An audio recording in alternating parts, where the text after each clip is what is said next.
ñu ñëw ak yéen nag ci seen émission tam-tamu tey bi xam nga ne nag bés bi dañuy kontaan parce que nag dañuy ànd ak suñu xarit Maïmouna Sy madame Guèye ñëw ak yéen ci art et culture. Alors art et culture c'est vrai que nag l'art est universel fu ne la art am te nag fu waay ne mën ngaa développer li nga xamante ne bi moom mooy sa fibre artistique ñoom nag benn jeune sénégalais bu nga xamante ne bi ma nga nekk ca France waaye nag ma ngay wëyal li nga xam ne moom mooy liggéey ba muy def ci wàllu art mbokk yi ñu duppee ko monsieur Alioune Diagne danañu jokk ak moom dans quelques instants bu ñu jógee ci loolu nag dañuy am ay invité sànq maa ngi koy wax ñu ciy nuyu nag ki nga xamante ne bi mooy monsieur Alioune Diagne di artiste waaye nag sénégalais waaye ma nga nekk fële ci tugal nañu koy waxee ak keneen bu nga xam am mbégte retrouver la waat lundi bi ci biir art et culture suñu mbaax am mbégte itam dalal fi ñoo xamante ne ay ndaw la ñu wante ñu nekk ay ndaw yoo xam ne seen loxo dafa set ba ñu mën a bokk géew gi ak ay mag comme ni ñu koy faral di waxee nuyu nag téléspectateurs yi ñoom ñi nga xam ne ñoom ñoo ñu fi bàyyi di leen souhaiter une très bonne semaine bu ci kanamee nag boo xuusee rek après ma faram fàcce daal très très bien kon nag mbokk gërëm di la sant Malcolm waaye nag mbokk yi dama koy faral di wax émission bi du mën a neex te duñu am nag ay invité ñuy nuyu nag monsieur Alioune Badara Diagne nekk artiste mi nga xamante ne bi ma nga nekk fële ca tugal na ma ko waxee sànq waaye tamit jot nañoo mos tuuti ci li nga xamante ne moom mooy liggéey mooy tableau bi nga xamante ne bi den nag moom te nag may xam naa ne boo ca kanamee danañ ci war a mën a am ay njàngat monsieur Diagne ñoo ngi lay nuyu di la dalal jàmm bu baax a baax ci plateau Tam-Tam. Merci beaucoup maa ngi nuyu tamit c'est un grand plaisir ma ñëw fii nii donc kontaan am contentement parce que gis naa la si internet bi tamit am si yow cofeel am Maïmouna donc yaa xam ak suñu invité bi nga xam ne sànq waxtaan nañ donc je profite occasion bi tamit jaale xale bi ñu wax léegi ne dafa gaañu si ñi xale yi ñuy sàcc noonu comme man ci xale yi laay yëngatu si thème sur les enfants donc di profito di jaale seen famille très très bien RTS2 aussi mu ngi jaale famille yëpp te di wax à chaque fois nañu def attention ci njaboot yi surtout temps yi nga xamante ne bi moom la ñu toll en tout cas comme sànq monsieur Diagne ni mu ko waxee de toutes les façons RTS2 laata ñuy commencer je pense que y a des liens qui se tissent au niveau du protocole ñu ngi ci nuyu madame Ndiaye ñu ngi lay sant di la gërëm bu baax a baax di fàttali nag incha allah tàggat yaram Moustapha Sadio dina fi teew dans quelques instants mbokk yi ñu ñëw ak yéen nag ci agriculture ànd ci ak suñu xarit madame Guèye Maïmouna Sy alors Maïmouna sànq ñoo ngi koy wax benn artiste bu nga xamante ne bi ma nga dëkk fële ca Tugal waaye nag actuellement dafa nekk Dakar nekk nag ci ay mbir mooy daal ay exposition yu nga xamante ne bi mbokk yi jar naa dem xool ñu dem xool nag image yi nga xamante ne bi Maïmouna indil nañu ko xool le travail de cet artiste sénégalais mbokk yi ñu dem dellu si waat.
alors ni ñu koy waxee rek vraiment waaw parce que non seulement la ñu gis fële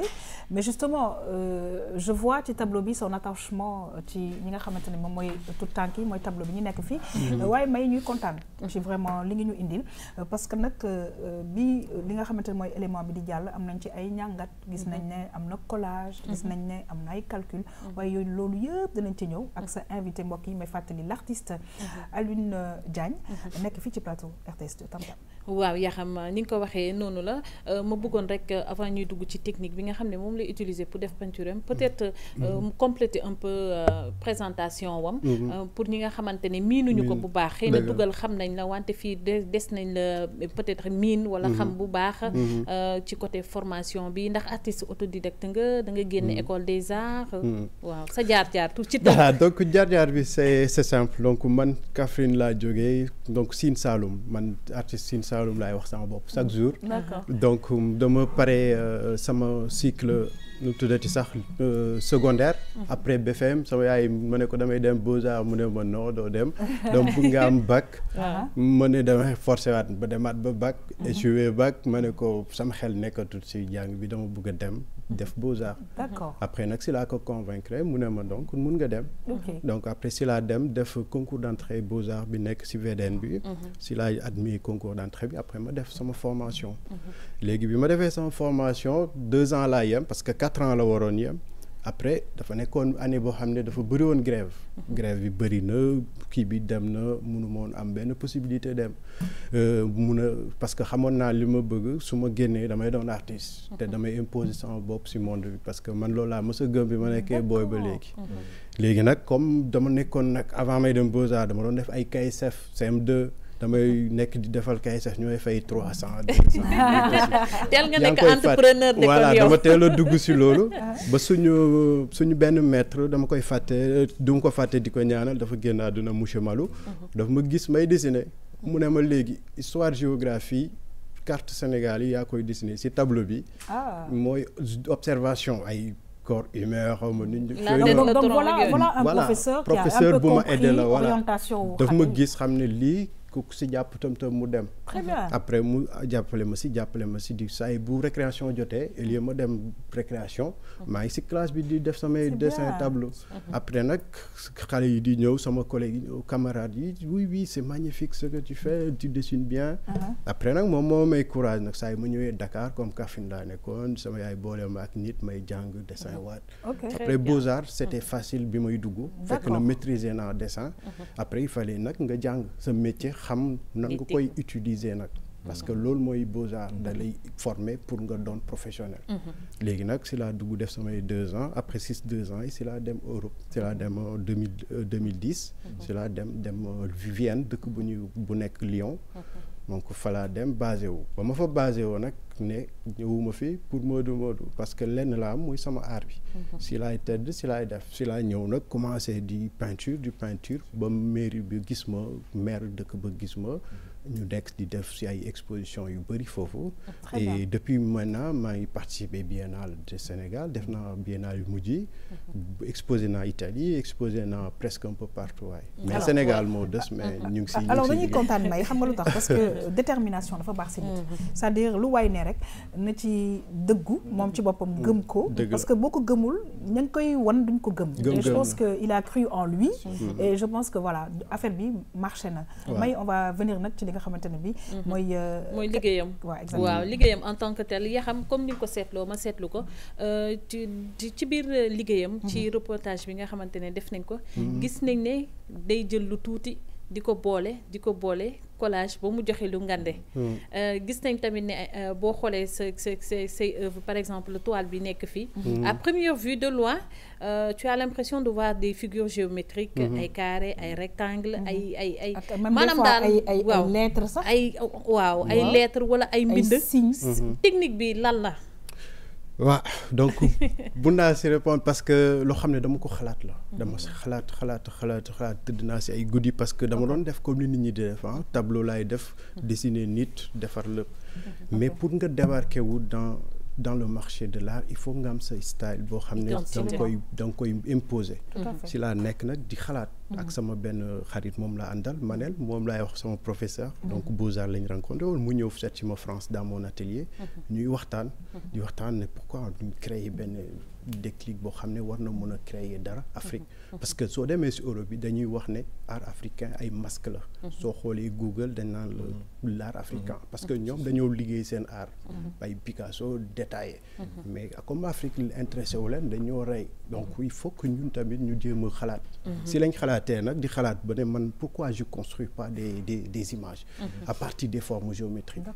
si laa commencé di xalaat et c'est bien dit construire des images voilà donc man je construis comme maçon laay damay teg ay briques moo tax soo gisee forme yi day doon ay rond comme si vidéo bi am yoo xam ne carré la donc je pourrais s'arrêter juste mënoon naa arrêter rek si carreau yi wala si carré yi mais dama ne xaaral ma xool dans l'intérieur chaque carreau ma def si lenn loo xam ne nit ki dina am tamit interprétation curiosité alors justement côté interprétation et curiosité sans qu'on en parlait avant émission bi di door alors Malcolm j'imagine que ngay question yoo posé mais je pense que ku ci nekk yaa ngi am quelques njàngat yu ngay am ci tableau bu nga xamante ne bi indil nañu ko et je pense qu'on va en parler dans quelques instants Malcolm. Effectivement man la question que avant tout je vous félicite. C'est énorme li nga def mais est-ce que xam nga ne am na mathématique ak médecine ci li ngay def effectivement oui est-ce que mënoon nga décortiquer côté boobu parce que ñi si tànn dañuy gis ne tableau rek alors que am na mathématique et médecine j'insiste parce que voilà loolu tax sax ma tànn forme yi parce que suñ ne géométrique nee nañ calcul géométrique da ngay calculer lépp c'est normal parce que li ma bëgg mooy que l'image bi dina construire soo ko jegee nga am loo ci gis soo ko soree nga am loo gis donc recul yooyu man su may liggéey damay calculer loolu distance bi may liggéeyee distance bi may xoolee tableau bi ak distance bi may loolu professionnalisme boobu donc école des beaux-arts moo ko def si école des beaux-arts moo lay jox sa xam-xam bi tamit ne le tableau doo ko defar rek toog da ngay toog di ko observer loolu jàng xam lan mooy parce que nit ki devant les œuvres dafa war a dugg si œuvre bi xam lan ngay defar dajeek moom mu dugg si kii am amam ba œuvre bi jaral ko mu teg si million pour jënd ko donc loolu da ngay yow sa bopp yaay sooy def sa table da ngay bëgg da ngay kontaan parce que loolu matin moo ngi wax noonu yooyu yëpp calcul la da ngay calculer des fois ñu ne ñun dañoo c'est quoi le rapport parce que yaa ngi wax soo koy def da ngay kontaan alors yaa ngi sa biir atelier c'est quoi les rapports que tu as avec tes toiles parce que comme moom laay wax sax su ma duggee rek ma day mel ni dañ ma xafsal damay yeewu rek sama tableau nekk fi rek il faut que ma dem damay dem jusqu'au bout même suy métti damay dem du ma sentir sax damay toog journée bi du ma lekk pour man tableau bi moo may nourrir du ma naan bouteille d'eau daal laa yor damay dem ba mujj bi une semaine soo ma gisee da ngay maigrir ba wàcc parce que dalay nourrir en fait loolu dalay jox am te lu moo manqué Sénégal ma soo gisee art bi xawut a développé si nit ñi mooy dañu xamagul définition à œuvre d'art lan la wala mun a apporter c'est la fonction waaw li mu wax dafa am solo mooy fonction wu art contemporain si boppam bu ñu ko waxee devant une œuvre d'art que ça soit une toile que ça soit une pièce de théâtre une chanson wala autre chose comme ni ñu koy waxee whatever war na mën a am dara lu mu jur ci yow en termes d'émotion léegi émotion boobu noonu muy indi ci yow sànq wax na ko mën na la yëngal dafa mel ni géwél bu la tiim absolument wala sa géwélu juddu di la tagg di wax say maam ak say kii ak yooyu ni ngay fippoo noonu ba làmb sa poos génnee ñoom tamit bu ñu defaree dara loolu la ñu xaar mu am effet boobu ci ñi nga xamante ne ñoom ñoo koy gis peut-être une question toujours ci wàllu liggéeyam avant ñuy jeexal parce que y a d'autres rubriques qui doivent venir ce lien ak xale yi dama ko dund parce que dama am kii enfance bu xaw a mouvementé donc entre Sine Saloum Kaffrine Dakar donc à chaque fois je me rappelais à chaque fois su ma jaaree fenn rek dinaa fa am ay souvenirs ma ne xale mooy base u lépp géométrique bi may def nii tamit muy construire c'est la base de tout sooy seetaan télé forme ngay gis sooy xool tey nit forme la nit ki am donc ma ne kon base géométrique base enfant su ma ko jëlee war na mun a nekk lu ànd te ak xale mooy doon ëllëg kii bi te li ma gis ci art bi instant bii nii baaxul parce que xale yi dañ leen war a xamal lan mooy art su ko defee relève l'éducation artistique quand même voilà relève dafa war a am su ma ne xale yi sax mooy ñi nga xam ne ñu ngi toog seen kër seen yaay war leen di leen jox ñuy dessiner di colorer pour xam loolu day am intelligence bu muy apporter ci xale donc yooyu tax ma gën a dugal ci thème yi pour sensibiliser tamit les gens pour ñu mun a xam ne l'enfant moom mooy base de tout te ñooy yor dëkk c'est très important oui vas-y juste parce que d'habitude doon naa gis ñuy invité ay artistes yi de façon yi mais am na loo xamante ne si il faut que ñu wax ko parce que plateau lañu nekk pour que ñi si taan xam ne yéen da ngeen di sonn comme ñeneen ci seen wàllu liggéey voilà parce que nit l'être humain dafa am ci lu mu bokk ci lu mu bëgg a bokkal boppam c'est-à-dire da ngay yeew ngeen dama bëgg a nekk animatrice télé wala leneen ak leneen loolu yaa ci bëgg a bokk am na loo xam ne avant su juddu da nga ci bokk da nga nekk si giiru dund di ko wër boo ko gisee rek day am beneen affaire benn sixième sens bu lay xabtal donc da nga ciy liggéey mais beneen façon nit ngay nekk alors deux choses yu ma doon wax man bon ça est dans le Coran et puis moo waraloon des fois su fi yanke yi di bàyyi seen jabar ak seen doom ne ñoom dañuy wut yàlla parce que xam nañ ñi fan lañ nekk keneen di wut leneen donc mais lii boo xoolee quand je vois automatiquement ñun ñëpp premier réflexe mooy mathématique parce que machine ñoom Bill Jobs et cetera bu ñu c'est-à-dire seen inspiration mu ngi jóge ci numérique on dit que dans la vie tout est mathématique alors que bu ñu créer machine ak yooyu c'est des chiffres des 0 des 1 des 8 qui apparaît loolu bu ñëwee rek forme day am forme bu ñëwee fond day am fond bu ñëwee couleur am actuellement donc couleur am na et couleur bu amee c'est la médecine qui s'ensuit médecine bi mooy moo lay wan ni am na ñoo xamante ne si sur internet on te dit dañuy par exemple Google boo bëggee dugg sa compte ñu ne la alors yaa xam xoolal ñu jël siis bi dëngal ko xool ndax sa bët baax na c'est sûr bët bi bu xoolee moom ak rétine bi ñooy accentuer jouer un rôle alors rétine bi bu jouer rek mu dem ci esprit bi automatiquement mu jox la couleur wala mu jox la numéro et ça non mais sérieusement automatiquement je l'ai vu j'avais juste envie de taper loolu mooy suñu objectif tamit c'est parce super que nit ki war na mun a xam œuvre d'art bi war na ko interpréter ñu ko kiyee gis ci lu bëri loo xam ne man gisuma ko ci woon par exemple ba ma exposé fii Vienne da nga ma ne Vienne sax fii Sénégal ci galerie Arte am na éthiopiens yu ñëw di lire seen alphabet ci signes yi di ko lire ne leen artiste bi ndax dafa demoon Éthiopie ñu ne ko non ne demuma su demee Éthiopie ñu ne non parce que ñun suñ alphabet bi mu ngi fii suñ signes yaa ngi fii te ce sont des signes imaginaires alors je veux savoir là tam may poser beneen question parce que c'est vrai que je parlais de rapport entre l'artiste et la toile alors est-ce que séparation bi comment ça se passe comment est-ce que ngay vivre la séparation de cette toile boo xamante ne bi mi nga nekkoon dans ta vie pendant un moment et puis autre chose moi que comment ça se fait c'est-à-dire que est-ce que ce sont les couleurs qui arrivent est-ce que ce sont justement les lettres et les chiffres ñooy ñëw comment est-ce que tu débutes une toile voilà donc c'est une très bonne question parce que c'est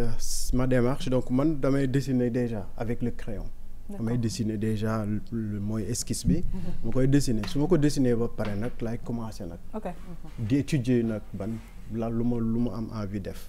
à ce moment nag sama loxo yi samay bopp yi day yëkkati damay yëkkati benn couleur dóor su ma defee def samay recul xool si ça me donne quelque chose ma bàyyi su ma doxul dara ma teg leneen donc damay voilà lu ma sentir rek laay def très bien léegi nag la séparation rapidement on va terminer séparation très difficile très difficile mais bon moom comme la ñuy wax œuvre d'art dañ koy créer pour quelqu'un on va terminer Maï. Ouais, je pense qu'il a bien bouclé. Content nañu vraiment yàgg naa fi dalal ay invité mais tey j'ai eu une sensation waaw benn émotion sensation bu particulière surtout quand Malcolm parlait donc dañ lay encourager rek vraiment et puis on attend nga exposer fii Dakar après on aura le plaisir de venir couvrir ça. Très bien. Alors c'est vrai que c'est assez touchant et je pense que l'objectif aussi des artistes c'est ça mooy ñu def ay tableaux yi nga xamante ne bi ça a touché Malcolm, ça a touché Maï, et ben ça nous a touché tout simplement. J'espère que ça a touché aussi les téléspectateurs. En tout cas, on attend avec impatience li nga xamante ne bi mooy exposition monsieur Alioune Diagne di artiste peintre bu nekk fële ca Tugal waaye nag fas yéene fësal liggéeyam fii ci Sénégal. En tout cas ñi ngi koy gërëm di ko sant di ko ñaanal nag bonne continuation. Alors c'est vrai que monsieur Diouf xam naa dina ne bëggoon naa ci sànni kàddu